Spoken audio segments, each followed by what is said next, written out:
Kinshasa na biso réalité ya banaki réalité ya banaki réalité ya banaki no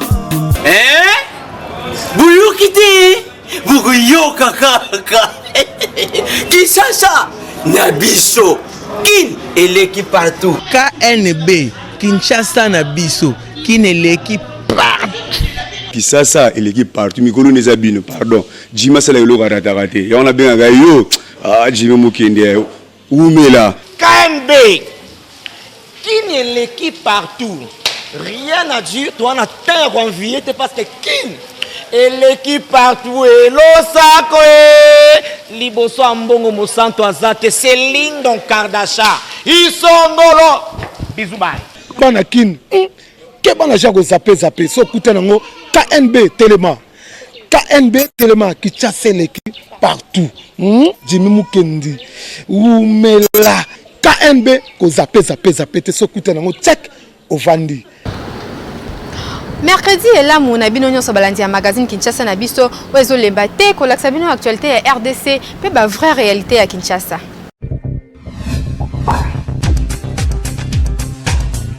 On doit mettre sur pied un état de droit. Au nom du Père. Et dans un état de droit, il y a une justice indépendante. Du Fils. Et du peuple. Ce n'est pas pour rien qu'on fait des constitutions.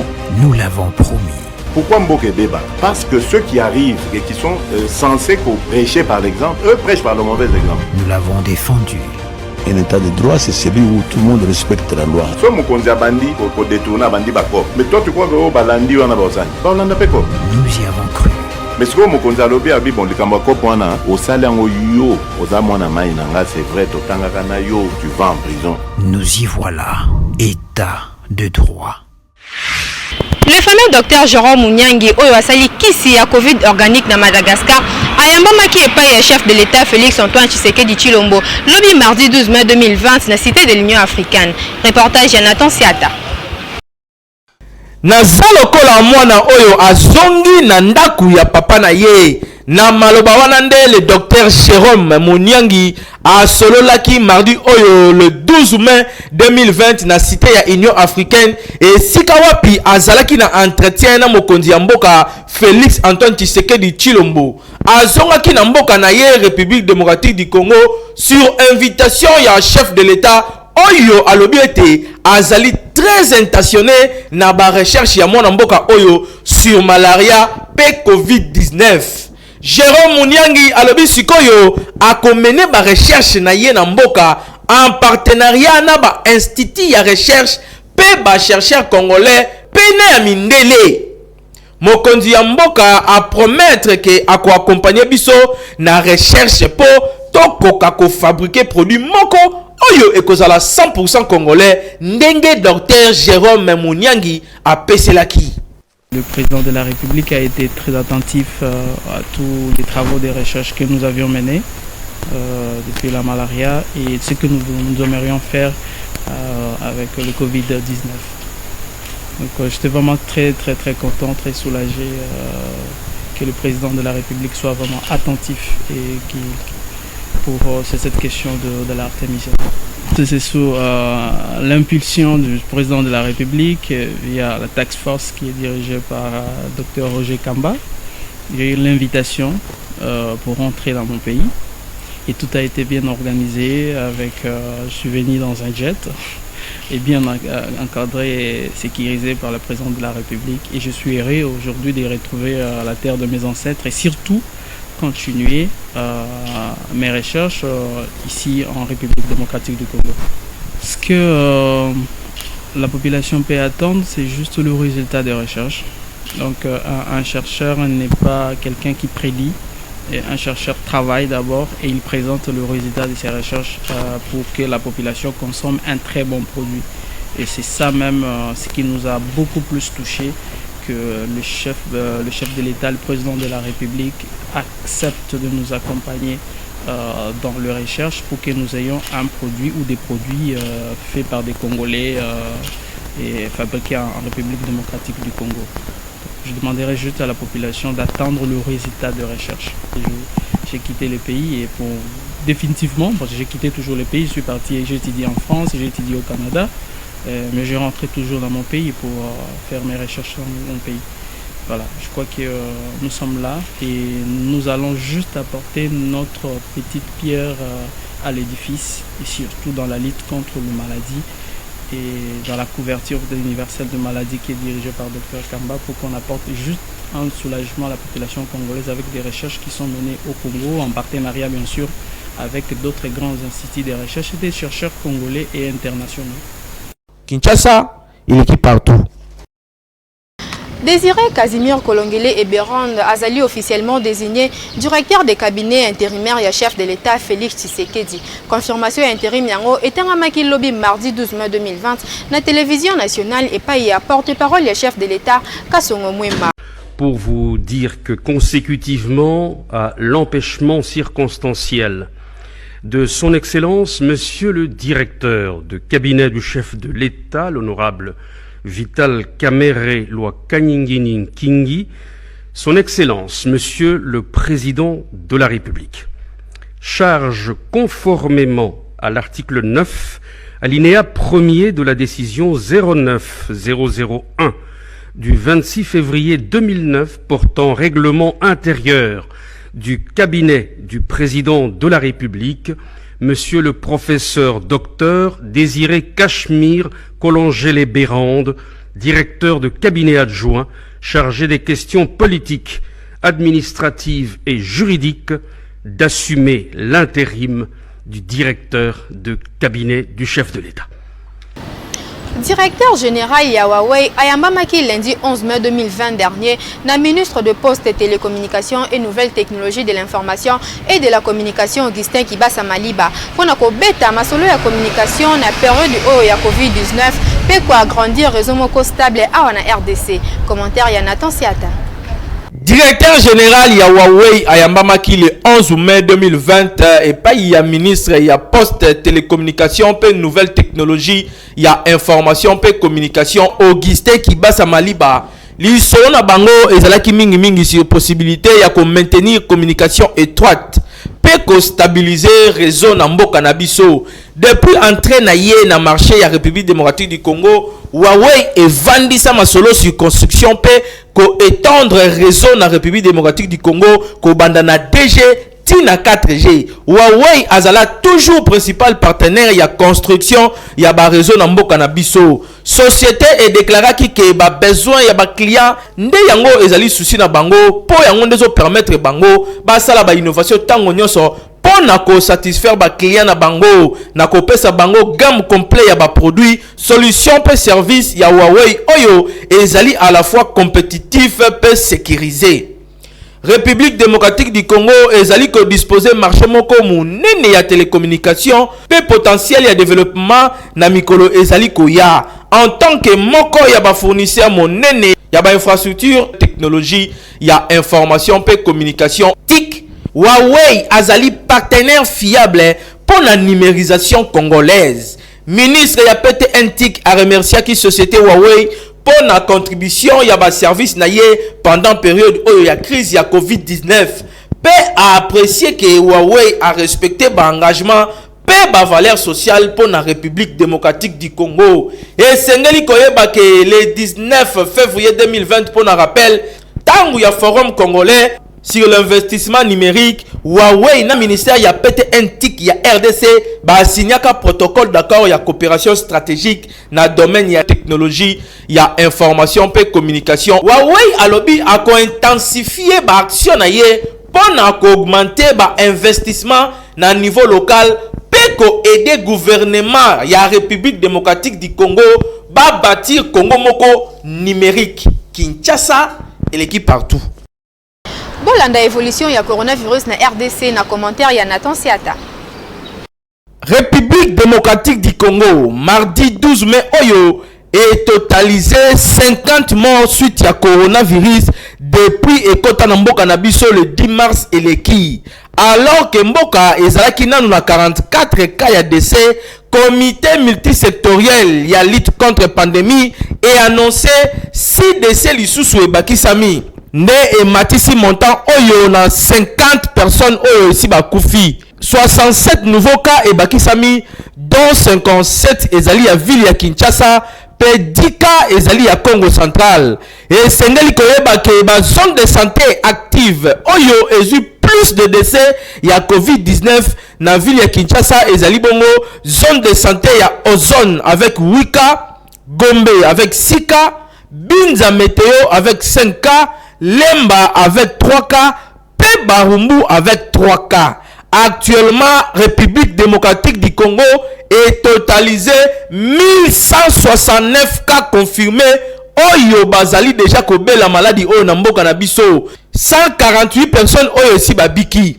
Mais après réunion moko ya comité ya conjoncture économique oyo esalemaki mardi 12 mai na primature ministre ya budget alobi ke premier ministre akose réunir mikolo ezali koya na quelques autorités mususu ya ville ya Kinshasa pona ko apprécier confinement ya Gombe pe bazwa ba mesure mususu pona ko pallier na ba difficulté oyo ya confinement ya centre ville ya Kinshasa et sengeli koyeba ke commune ya Gombe ezali toujours en confinement. C'est vrai que balobaki déconfinement et ça progressif mais jusque là misala nanu ezongi penza te à part kaka quelques barrières oyo ici balongoli peli susu pao ya masque et comment obligatoire na ville ya Kinshasa yango bandeko to salela ba mesure barrière oyo bakondi mboka bapesi po maladie oyo ezoya mabe lelo tokokisi 1169 cas netige maladie oyo ezo panzana seko panzana na mboka na biso.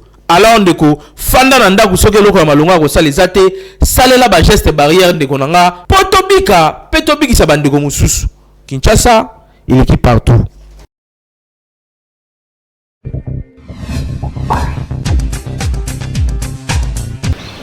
Coordonnateur du magazine Kinshasa Nabiso Jimmy Mukendi a continué toujours côté espace naé gratuit na motonio soli ko sala message de sensibilisation contre coronavirus. Bandeko nanga ya Kinshasa, bandeko nanga ya République démocratique du Congo, boyebi que l'heure est grave mboka na biso ezali na souci, tozali na problème o ekweli biso à travers le monde entier likambo oyo ya coronavirus. Ndeko congolais respecter ba consigne nyonso epesami na bakondi.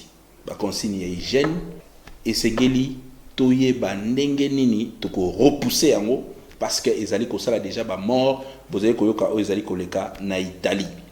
Yango na biso en tant que ba leader d'opinion, biso en tant que ba serviteur na bino auto serveur bino à travers ba média na casquette nanga ya coordonnateur ya magazine Kinshasa na biso na ko annoncer bino boye.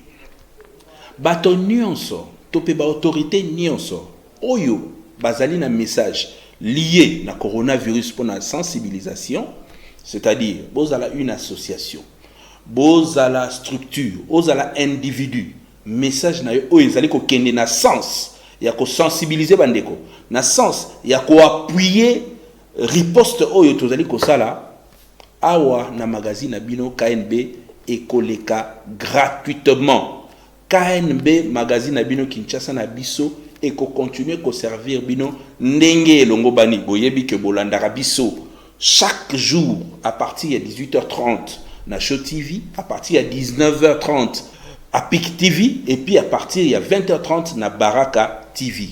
En rediffusion toyaka à partir de 10h30 na Baraka, à partir de 11h30 na Show TV et à partir de 14h na PIC. Donc message wana topé ba encouragement au boko ko encourager bandeko par rapport ya tant autres vous allez ko passer boko ko tinde la biso yango à travers numéro o eza affiché na ba écran na bino du micro ya KNB WhatsApp na biso ko za la polele pona ko yamba ba message na bino sinon ceux qui bon moni que nécessité ezali que ba équipe na biso o ezali à travers Kinshasa mobimba e ya kuna tokoya kozwa ba image wana nyonso boko sala topé ba message boko sala pona coronavirus pona lutte to pona ko informer bandeko to lekisa yango gratuitement to respecter ba consigne ba kondi et puis biso nyonso to longa coronavirus ba particulier ba sali message ya sensibilisation sur coronavirus.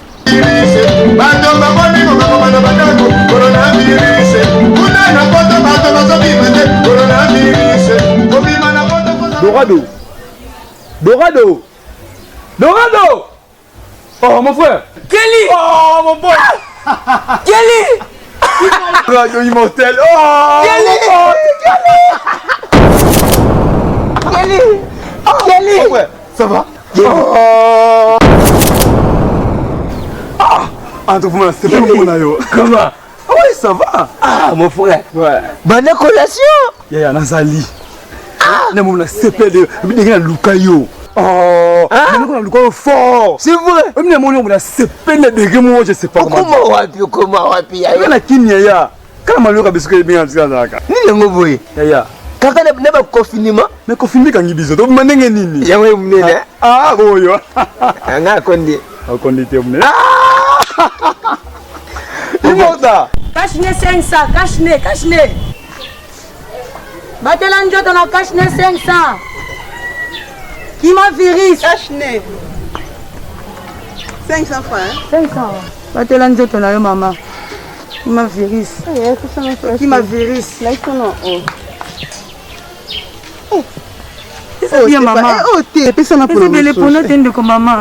Oh misanga na ki oteka. Bakashna mine batayo moko. Nina na tango ndenge nini ndeko. Ah, la pardon. Oh non mais c'est pas non te ko mona kabu na c'est pas. Bakashka ki toko bo, c'est pas. Ba bien mbongo. Pesa mbongo. Non mais ki libani nyos. Oh zata attention te. Boete coronavirus. Bato bazobima te coronavirus. Kobima na poto kozala na autorisation coronavirus. Mama, eboni kosema bakita coronavirus. Mame bulu mame mama coronavirus.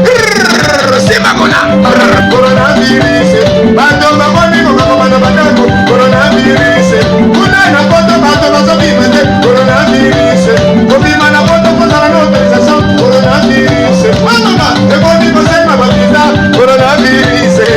Mame bulu mame mama. Ah, et le goye qui nous fait na Congo. Bon, et là. Quelle chance. Il faut qu'on y ait kaka, pour éviter que on va le koto ces malades. Bonjour docteur. Bonjour.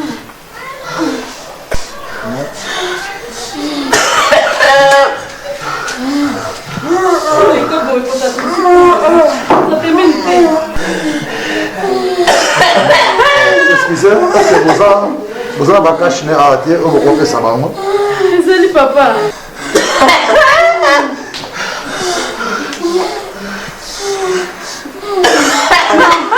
Zoa.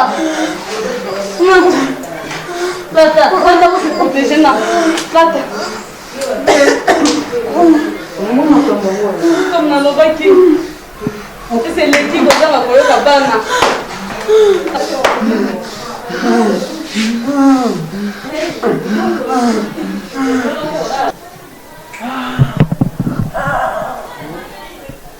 « 40 degrés. Jésus. Peuple congolais, très chers compatriotes, nous devons respecter les normes données par les présidents de la République et le ministère de la Santé. Nous devons rester à la maison et nous devons laver nos mains régulièrement pour éviter cette pandémie. Ce qui vous remarquez, les symptômes na banda kunabino, un service et riposte, on va préparer pour nous gérer baka ya boye. Au lieu de gérer mon banda pour infecter famille mobimba. Tomi batela, pe to batela batu otolingaka. Na cadre ya kosunga peuple congolais Beltexco aye na miliki na ye ya sika Africa Choice.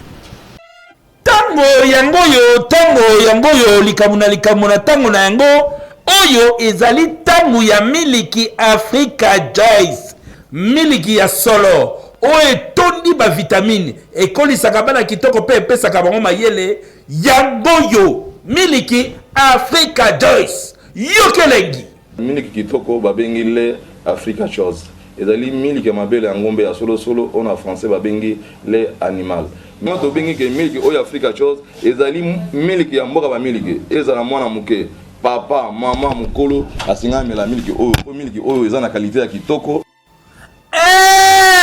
totika baje totika bimela miliki Africa Joyce yango nde ebongi na bana ba jeune ba papa ba mama na ba personne ya 3e âge miliki Africa Joyce. Merci Beltexco, merci Beltexco.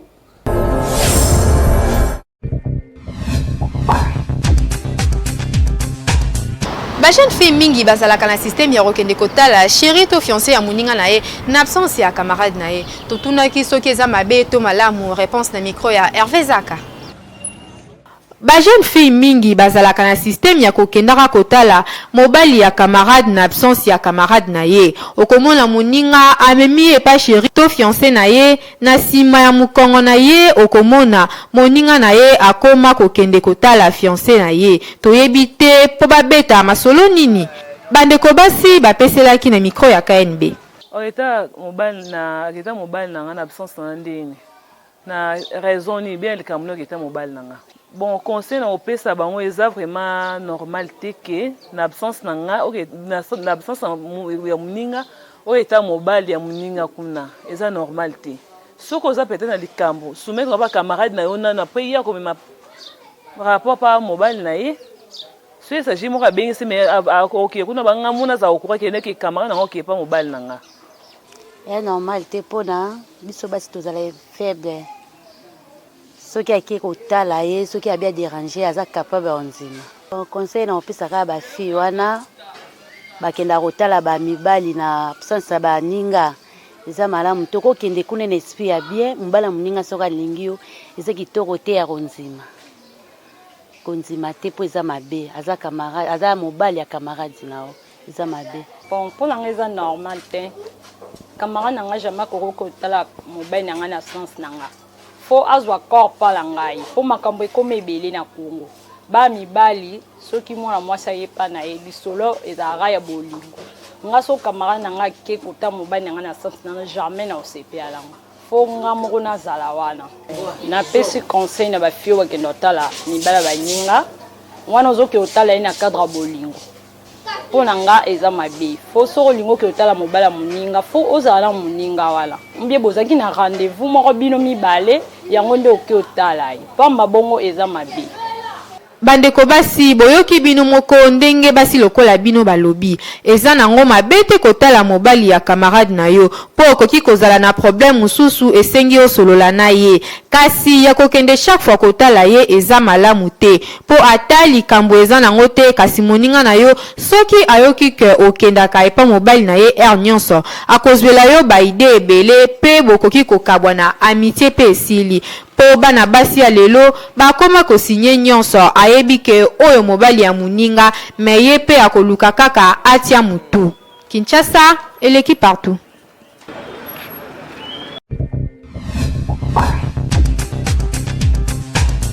KNB et réfléchir sur comportement oyo papa mingi bazalaka na yango soki azwi kanda na nzela akomema yango tina ndaku papa ba réagir na micro ya Hervé Zaka. Makambu ba problème salama kaka pona batu soki oza na mokili okokuta na kaka na ba problème kasi eza na batu mususu bazalaka soki azwi problème na nzela na musala to esika songolo olie atika kanda na libanda ya ndaku akomema kanda wana ti epai ya bana na mwasi soki mwana to mwasi atunie likambu akokatela ye lingala soit abandi kobeta bakinwa balobaki boye pona comportement oyo eza normalité. Parce que si tu es plus loin dans la Bible, ceux qui oscillent, avant même pourquoi coca, faut que aux instruments candidatés. Parce que il faut créer plus bas problème, il faut créer plus bas conséquences. Tout le monde a su monter na kanda, alonge na banda musala na otinandaku. Au monde a dit coupa, abando beta bana. Abandi obeta mwasi en tout cas le wana polanga eza vraiment bien te kanda yo zikuta na ngona musala to na nzela eza ya foyer te foyer eza foyer musala ya musala to nzela eza ba place ya 5 te place 20 na ndako eza place ya musala te place ya musala ya place ya ndako te ba kanda ya musala ko ngona ndako te kanda pe ya ndako ko ngona musala te la réalité est vie ngwana donc to sala ke photo je la bakanda na biso ya nzela kende ndako te ya ndako pe kende nzela te tout comme kozwa kanda na ndako okenda ngona nzela eke na ba conséquences na musala okozwa ya musala soit ya nzela omemi ngona ndako conseil en tout cas il faut to sala que fort to migera ka to gera bakanda na biso. Un vrai responsable topé mutu normal faut aiba ko maîtriser problème. C'est-à-dire le kamomoko bosongo le kuta nango na nzela on maîtriser yango et lequel peka ka normal. Et tout comme peut oye na ndaku mutu moko ta tsalo comprendre que problème moko songo le kuta ko lekela yo. Ba papa bouti koyoka bino moko kanda oyo ozwi na mosala to na nzela okoki komema yango na ndaku te po mukolo mususu okoki kosala eloko moko ya mabe na se ya kanda pe o regretter na sima. Ba problème ya musala esukaka na musala tango ozongi na ndaku harmonie il faut ezala na bana pe na madame na yo soki te bana bakopesa yo bakombo vie Goliath to Mobutu. Papa changer comportement. Kinshasa et l'équipe partout.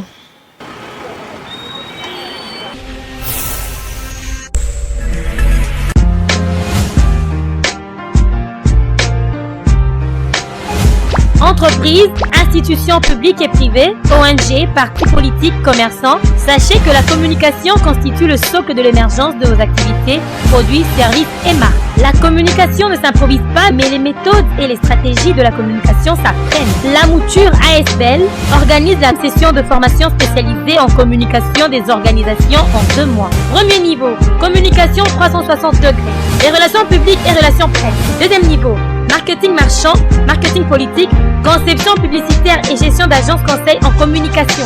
Venez apprendre les méthodes pratiques de la gestion de votre organisation avec les formateurs hautement qualifiés et expérimentés. Système ya zakalaha oyo bandeko na biso ya basi na mibali basalaka. Toyebaka te soki elaksaka nini bandeko ba réagir na micro ya Honorine Kinwani.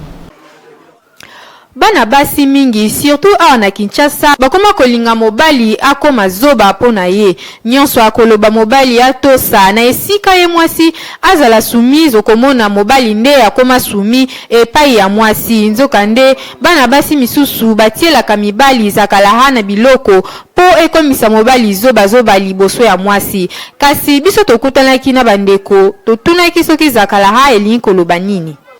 Pona ngai zakala eza eloko mo boye nde toyokelaka mingi surtout pona basi ezelo mo boye pakanga bolingo na ye azala nango personnel pona ye moko po mutu muswa omeka koyiba ngo te kwa surtout pona basi pe na mibali pe so amoni ke mwasi wana sepeli na ye ezelo mo basomba ngo kosomba akasomba ngo ayachela mobali na biloko mobali la rolia ati akanga minemba mo abosai na baso libana akesu libana te ake mwasi mususu te kaka ye mais eloko mo boye pe bima to comprendre te nde bima na monde kombo zakalana faut kanga kaka bato ezelo mo pene kanga kaka bato en tout cas selon dire bakino zali kisi moko kanga bolingo kisi wana zali mobile salingi mwasi ne mingi we mwasi salingi mbane mingi akezule kisa zakala mingi basi bazongo pour mobaza mobulu mingi so mobaza mobulu mingi abasi na libanda akezule kisa zakala na défenseur bolingo tirana ndenge zakaya ye quelque soit akia wapi wa kumga do community zoba bolingo ko de comme ça mbani zoba bolingo ya ye moko kaka les zakala domaine privé ye moko ne dinga kuna yibi kutu na Congo santé na ba benga liyo moko boyo benga lukumpa on a so ba télé on a Damas au mato kito telga ye lukumpa na ba lef kuna ba kiso longe zali don libo moko boye so ba la million na Damas au mato kita o tiana ndako do o maso ba sali banda te o ma bimbala libana te donc la sous forme blo ana ba zakala do isa blo moyo ya ndona ga so ba dire ba kino zakala elaxi kenene ba chona kisi moyo kende pai ezate moyo po linga pe ata mutu mususu ezate ezala na mwasi so ba cho zakala donc ozala kaka na mobali moko wana na mobali pe donc siko mwasi atio zakala donc ezali donc siko kovanda donc siko kana mwasi wana moyo linga su basi mususu ayere ezati ozomona yango nde babenga ngo zakala ezana terme no siko ya munoko mboka ekolo nyonso etilizaka nango po eza bolingo donc siko ya mwasi na mobali donc siko alingi ye makasi donc yango nomoni asalaka eloko wana ba avantage nango eza na tango moke okorenie na mobali ya bato bela mobali kasi ba conséquence nango ezalaka mingi zakala liboso tande koyoka ngo bakongo na bandundu kai siko zakala ekoma ekolo nyonso ekolo nyonso bakoma kosalela Zakalara. Boyoki bino moko ndenge bandeko balobi Zakalara eza kisi oyo mwasi to mobali akoki kotiela muninga na biloko po akanga ye. Bandeko mibali to basi bosalaka attention na ba conjoint na bino yeba malamu mutu oyo zolinga po soki okwei na puli ya Zakalara okokoma zoba. Bandeko na biso pe ya basi mingi bino nde botielaka mibali Zakalara botika ezaleli wana po eza na mibali misusu bakufa likolo ya kotiela bango biloko ya mabe na supu. Nature mobali azalaka autoritaire. Sikoyo yo po na nini olingi o contredire maloba ya Nzambe? S'il vous plaît botika comportement oyo. Kinshasa eleki partout. Merci Nabino balandi nyonso ya magazine KNB édition mokolo lelo komi na yango na suka. Soki bosepelaki na yango tika topesa merci na équipe rédactionnelle momba ya KNB. Hervé Zakadouble pour moi Azaki sima ya caméra na Tonsiete na réalisation pe na coordination ya Jimmy Mukendi. Kasi bobo sanate ko s'abonner massivement na chaîne YouTube Kinshasa na biso. Kinshasa yo, elle est partout.